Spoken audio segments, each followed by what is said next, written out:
you like with my self-reliant, self-sufficient self, you would think, she one of them strong, independent women. No, I wouldn't. No, and I'm just saying general, not in general. personal, Gotcha. general. Yeah. Because I embody the things that you don't like. But because I've elevated to a new level, I also have some other things. That was a foundation. Ooh. Okay. Paul, let's. Yeah. So your independence is just the foundation To my interdependence. And we got someone say codependence, but your Codependence is something Codependence, I different. feel like that's I something want different. to finish this. I want to finish this. Yeah. So your independence is the foundation, right?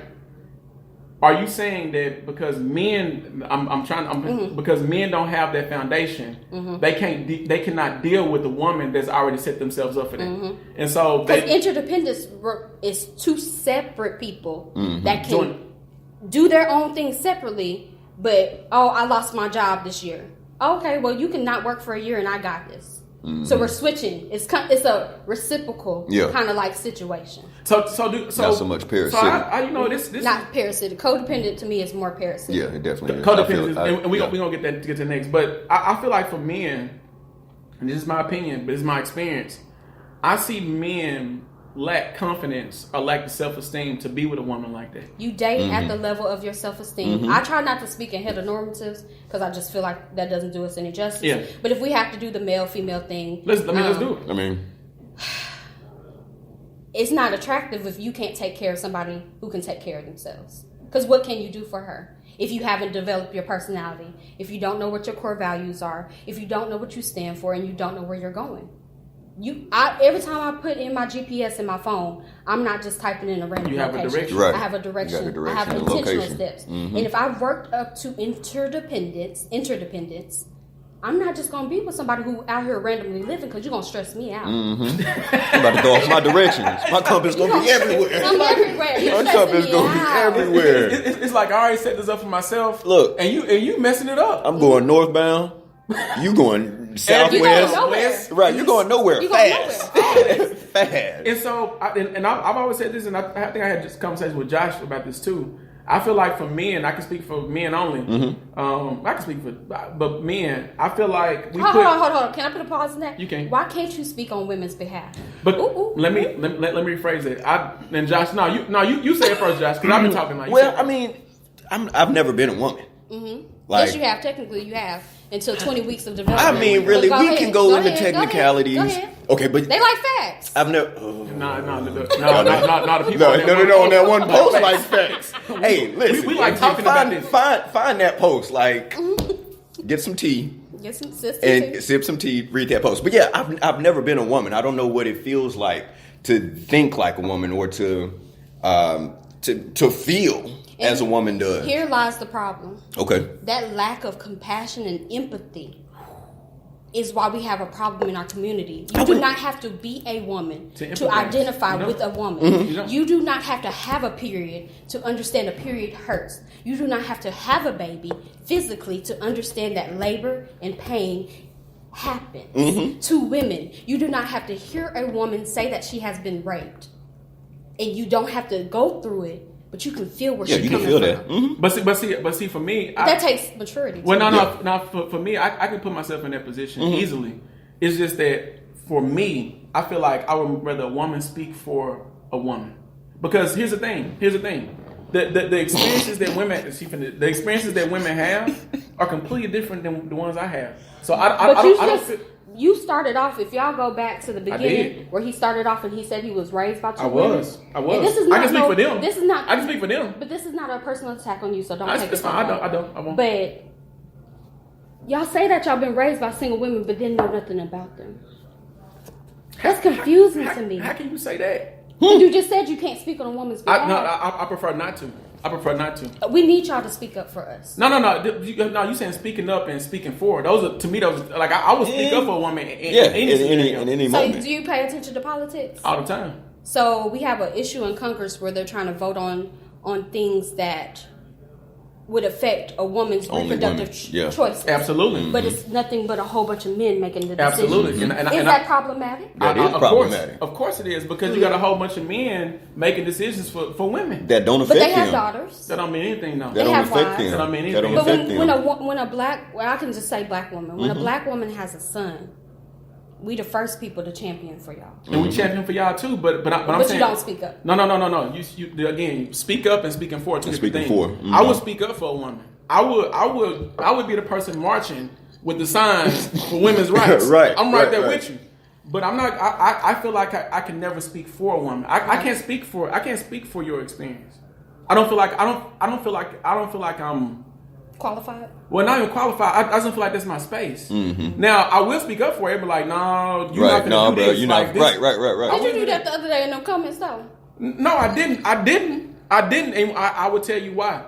Because I feel like when I interject my opinion into those comments, I do a disservice to this podcast. Oh, okay. Mm-hmm. We just checking. Oh, I was intentionally quiet. We just checking. Me too. But y'all are intentionally quiet about a lot of things. Not now. And I said y'all. On the podcast. I'm saying y'all, general y'all, community y'all, not y'all. Not we got you. We represent the community right now. We got you. But so, with that being said, I will speak for a woman. Mm-hmm. I mean, I will speak up for women, but I won't speak for a woman. But I will surround myself with women like yourself so that I can understand. I feel like because we don't have an understanding, the empathy is gone away. Mm-hmm. So when I ask questions to you, I'm asking for understanding, not to make my point. Mm-hmm. And I feel like we don't have conversations like that, period. Mm-hmm. I feel like it's always, I'm right, you wrong. You know, I don't, look. And if you're not healed enough, you cannot have this kind of conversation. Yeah. You will take it personally. You will have a chip on your shoulder. You will bring experiences from your past that don't have nothing that don't apply to this. So, to your point, and I was about to give you pushback, but I'm like, well, maybe I shouldn't speak on men's behalf either. Maybe. Should we step back? I feel like in order for someone to step up, someone has to step back. And with this, no, I'm saying with this. Mm-hmm. Now, as we grow, I feel like it can be interdependent. Mm-hmm. As a community, are we talking about community? Or are we talking about as a country? What are we talking about here? I'm talking about the discussion we're having right now. Damn the country. Exactly. I'm not. My concerns are not with the country. I'm my own universe. Look, damn the country. Exactly. I'm worried about our community. I am too. I am too, to the point to where having these conversations multiple times. That's what it's going to take. Yep. And I just see, I'm not just about conversations either.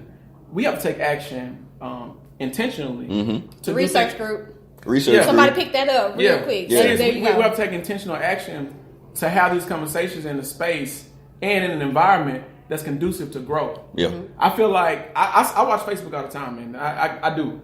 I feel like you got some people saying, I'm a strong, black, independent woman. Mm-hmm. And then you got the guys over here who sometimes don't have enough, and look, vocabulary. Security. They're not secure enough in themselves to combat that and say, "No, we got something to say too." Right.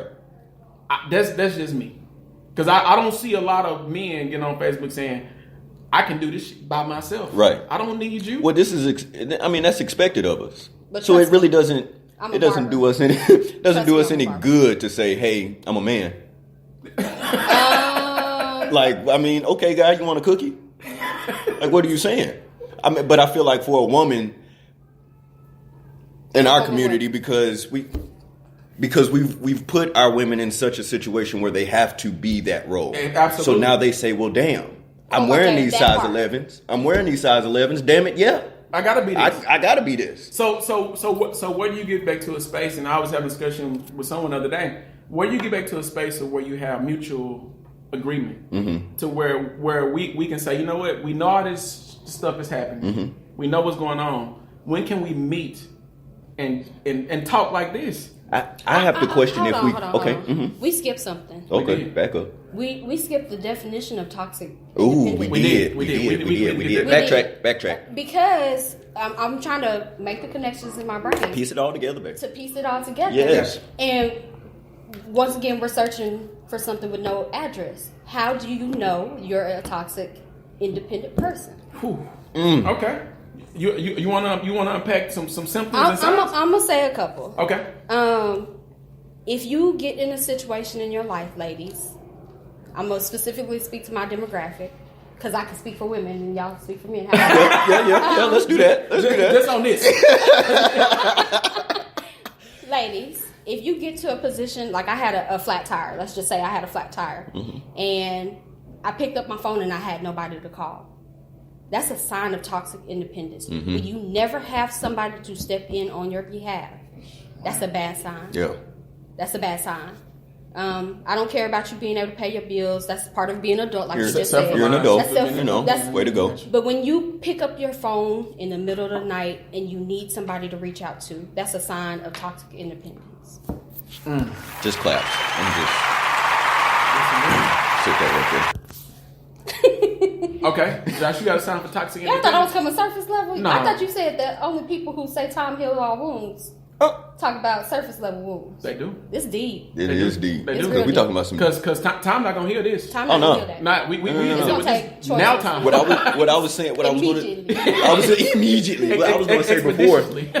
What I was going to say before you said, or you asked, how can we come together and actually start mending some of these wounds? I have to question if we care enough to do that yet.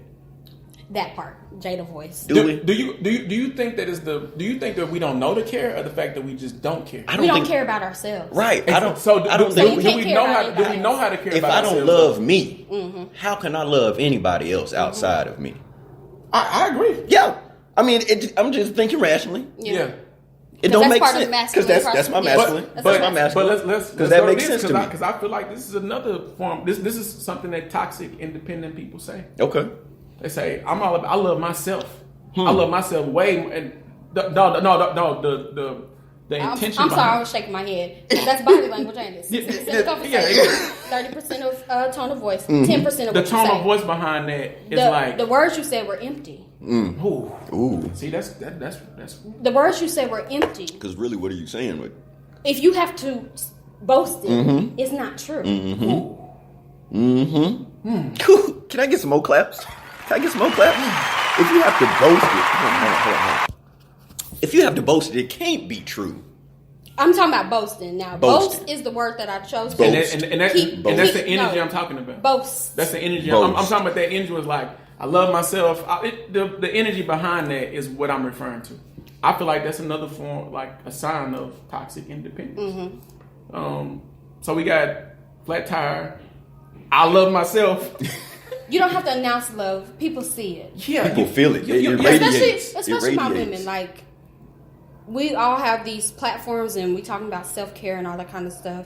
And you can really tell when somebody's taking good care of themselves. You don't have to say it. You don't have to say it. You almost glow. It shows. Like you got I was just about to say it shows. I promise. You know, my skin popping. I'm gonna tell you when I figured I took care of myself.